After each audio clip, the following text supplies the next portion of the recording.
Today we're reviewing Novocaine. Yes, Novocaine is the new action comedy, gore, romantic comedy, I guess. There's many different genres this movie covers, but it is a blend of many popular films that we've seen.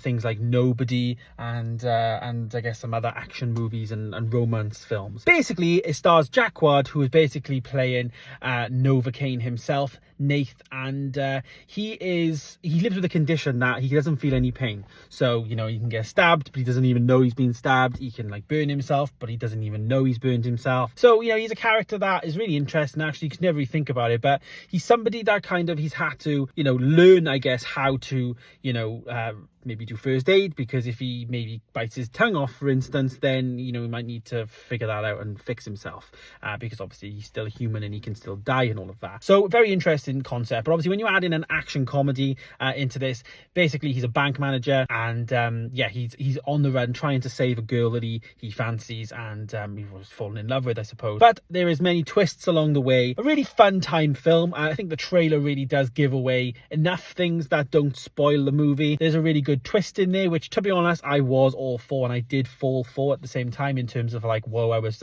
pretty shocked when that outcome happened. Jack Ward in the movie though is pretty good as well. I think he's on the forefront a lot of the time. He's one step ahead and he's really good in that space. You know, it also does have a few gaps in there in terms of it's a lot of convenient things happening in the plot, which you could argue is lazy writing or whatnot, but it's for the most part it is an action comedy, and it works. As I say though, the film is a fun film. It's got some good moments in there, some really like squeamish moments in this. So if you're somebody that doesn't like blood, guts and knives going through hands, it's probably not going to be for you. The funny moments were funny, but very much for me probably a one-time watch, but fun time nonetheless. Laughs along the way. Audience participation was really good as well, in terms of like, you know, the audience laughing, and a really busy cinema all in all. Rating the film though, I rated Novocaine a 3.5 stars. Have you seen the movie? Let me know in the comments down below.